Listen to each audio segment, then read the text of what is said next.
The rabbi has already said so much, and yet he thinks he has a sermon to deliver. What chutzpah he has. But really there's so much to say, and really there's nothing to say about this past year. I carry with me many pictures from this past year.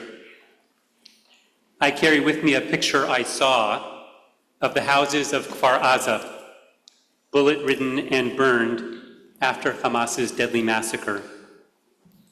I carry with me a picture of a mother I saw standing next to a memorial for her sons on the grounds of the Nova Music Festival. And I carry with me pictures I've seen of Gaza itself reduced to rubble. I wish that I could erase these pictures from my mind. But there are other pictures that I carry with me from this past year that strengthen me and give me hope. Back in October, I saw a picture of a young Israeli sitting on the floor of an El Al plane. He was flying back to Israel from Thailand, where he had been on vacation. And while most people flee a war zone, Israelis by the thousands returned to Israel at the outbreak of the war. Their family, their people needed them, and they needed to be with their family. They needed to be among their people, and so El Al made the unusual accommodation to fill the aisles of the plane. I carry with me a picture of a hotel in Yerushalayim. I've stayed there many, many times, and it's usually full of tourists. But when I visited in November, it was full of kids riding bicycles in the lobby at 10 o'clock at night. You see, it was housing members of a kibbutz displaced by the war. Wisely, the kibbutz members understood that in this most difficult hour, they needed to stick together as community, because together they would find strength and comfort. And indeed, over the months, some of the members felt a closeness that had been lost when the kibbutz was privatized a few years back. The kibbutz community returned to itself, one member said. We meet in the dining room for all 3 meals. We sit and we laugh together. Most important, we gossip. The camaraderie, he said, is therapeutic. I carry with me a picture of getting off the subway in Washington, D.C. As our group went up the escalator, we looked around and we saw thousands of Israel supporters streaming to the mall for the rally. We yelled across the platform, "Where y'all from?" "We're from Texas, and we're from Florida, we're from Ohio." And it felt so good to be together. And of course, I carry with me a picture from October 10th, here in the sanctuary. A picture of people lined up out the door, waiting for our solidarity gathering. We just needed to be together. It's not only in the face of tragedy, a war, a pandemic, or a loss, that we need one another. Sometimes when we experience something wonderful, it doesn't feel real until we share it with someone else. I got into college. The doctor returned with a good report. I saw the most beautiful sunrise. I think I'm falling in love. As Rabbi Sharon Brous writes in her new book, The Amen Effect, knowing that we're not alone can both heighten our joy and help us endure unimaginable hardship. Being together, sharing one's life is just core to being human. Biologists, psychologists, sociologists, they tell us that we're hardwired for connection and belonging. But for us as Jews, there's something more to it than science. It is a spiritual longing. Because community is at the heart of Judaism. As Jews, we celebrate, mourn, study, pray, eat together. Because together we find love and joy and comfort and insight, hope and holiness. And we've needed those things more than ever this past year. We needed the embrace of one another. We needed to be among our people where we feel safe, where we feel seen, where we don't have to explain ourselves. To be a Jew means you're not alone. It means that you belong. And it means that you are responsible. It means I'm there for you and you're there for me. In short, to be a Jew is not just to be an I, it is to be a we. What is this thing that we call the Jewish people, Am Yisrael? What is this thing that we call Kihila, community? This past summer, I was back in Israel for a family bat mitzvah, and I finally had the chance to visit the Anu Museum in Tel Aviv. Haven't you been to the Anu Museum?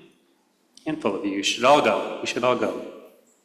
Originally, it was called the Diaspora Museum, but it went through a major renovation a few years back, not only of the building, but of how it tells our story.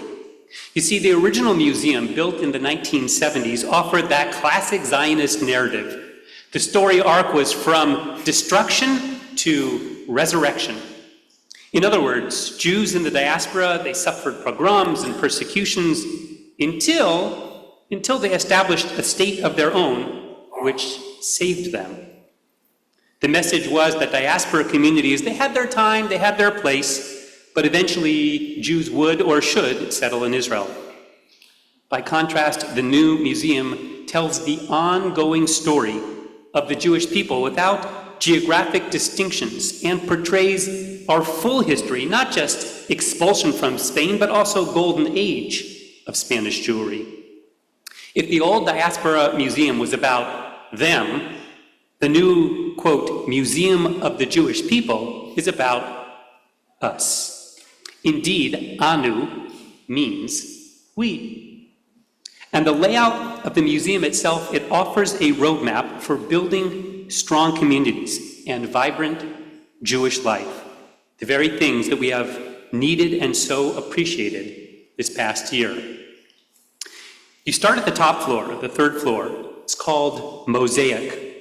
Here I interacted with exhibits that celebrated the best of Jewish life from across the Jewish world. Music, food, literature, theater, humor, religious movements, and more. Here I met all kinds of Jews, single and partnered, religious and secular, gay and straight, black and white, a heavily tattooed hipster, a social activist Jew, and more. Did I mention that they were all holograms? I have to admit that I kind of skimmed the second floor, which was about 3,000 years of Jewish history, and then I made my way to the first floor, appropriately called Foundations. It explores core Jewish teachings, values, and practices, those that are unique to the Jewish people, such as Torah, Tefillah, holidays, life cycles, laws, and legends, and those which are universal, gifts of the Jewish people to the world, the Bible, monotheism, the value of human life, and on and on. It is the strong foundation that makes possible the wonderful, rich mosaic of Jewish life and makes it, well, Jewish. In other words, there is no Jewish humor, there's no Jewish food, no Jewish music, no Jewish literature that is separated from that foundation. The Anu Museum's architecture provides a model for us that we can think about when we think about community. Now, here in the Twin Cities, there's an arts community, an outdoors community, a school community, a hockey community. Those are all wonderful. What makes the Jewish community unique? And why have we dafka sought it out this past year? Because the Jewish community is built on a foundation that is timeless, and holy, that binds us as an extended family to a people with a sacred mission. It's a foundation that speaks to our soul.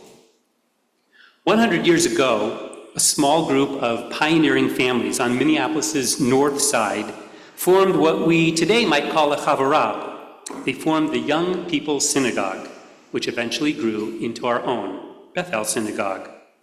Some might have spoken with a Russian accent, some with a Polish accent, but they shared a foundation and a vision, beautifully articulated by Rabbi Aronson, Zichrono Livracha, who said, every Jew, from whatever country they came, has something to learn from one another and has something to give to one another, to enrich community and to strengthen our people.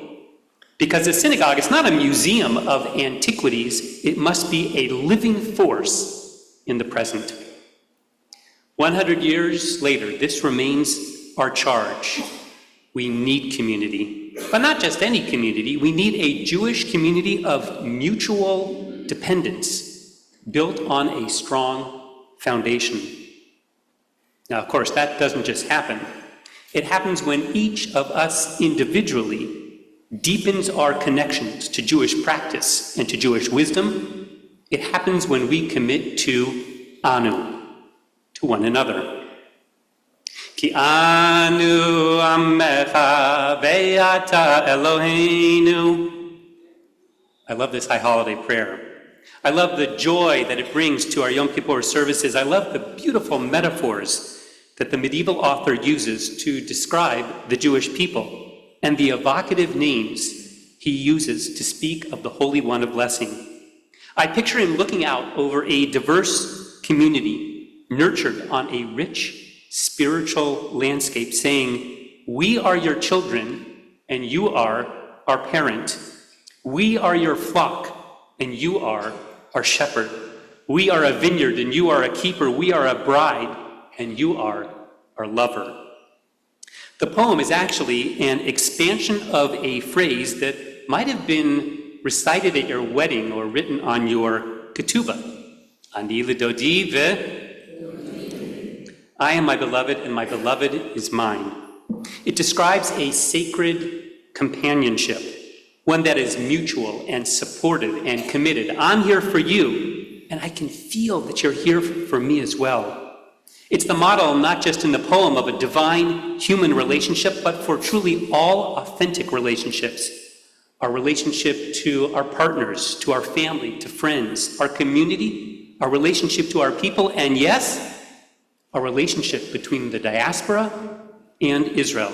I'm here for you as you are here for me. I'm here to raise you up when we're celebrating a simcha, and I need you to lift me out of sorrow at a time of difficulty. I'm here to share my insights with you and to learn from you your perspectives, to hear you, to embrace you on the good days and the bad. I'm here to stand by you just as you stood by me.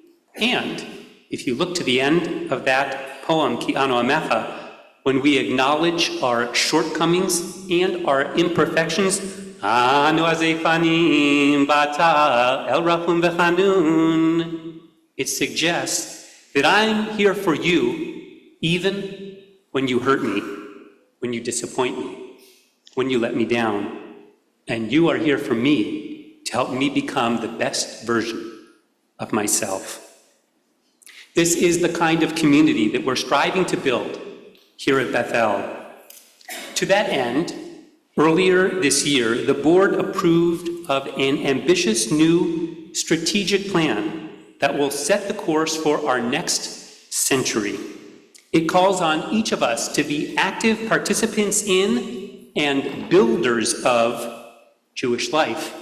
Specifically, over the next 10 years, we seek to seed and grow 100 chavarot.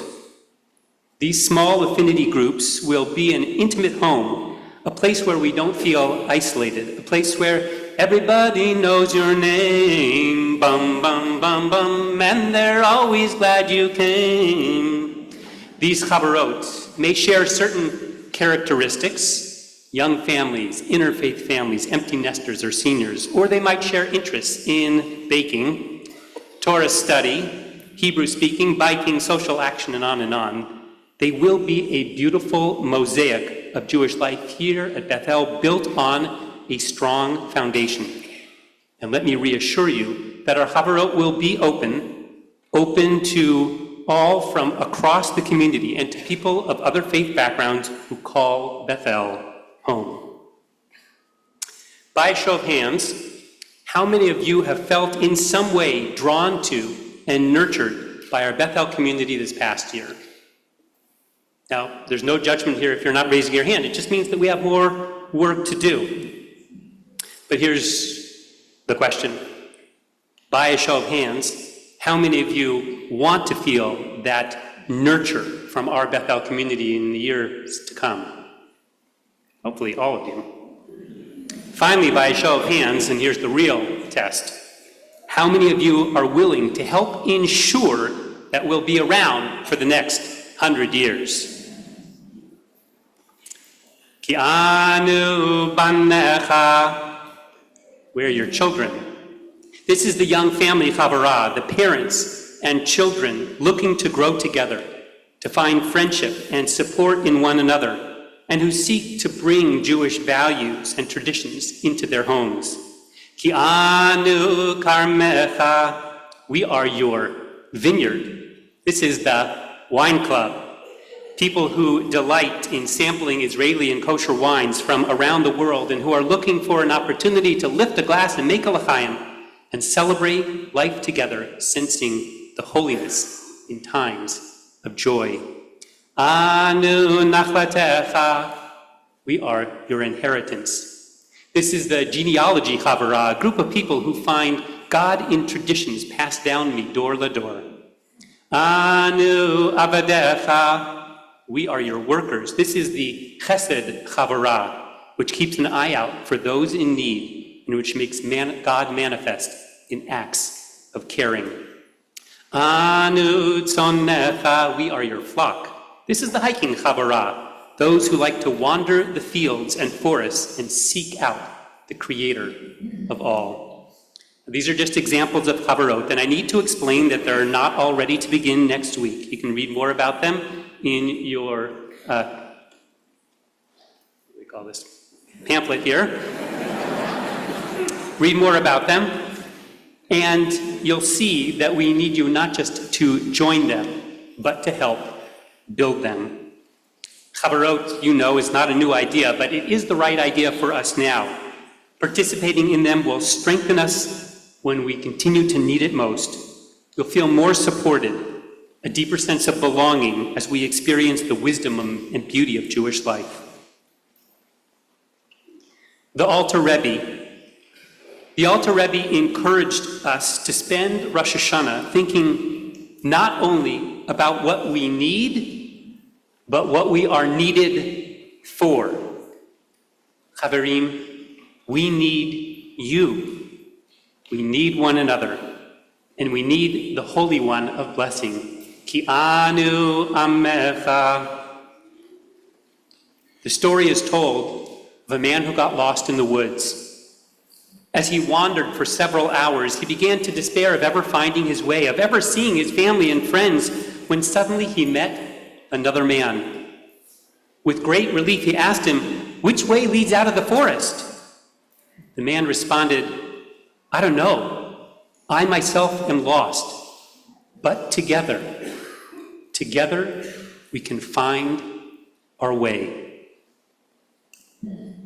Chaverim, let us make our way together through the dark woods of this new year. Let us make our way together in joy and in hope, in friendship and in faith, towards blessings and towards peace. Amen.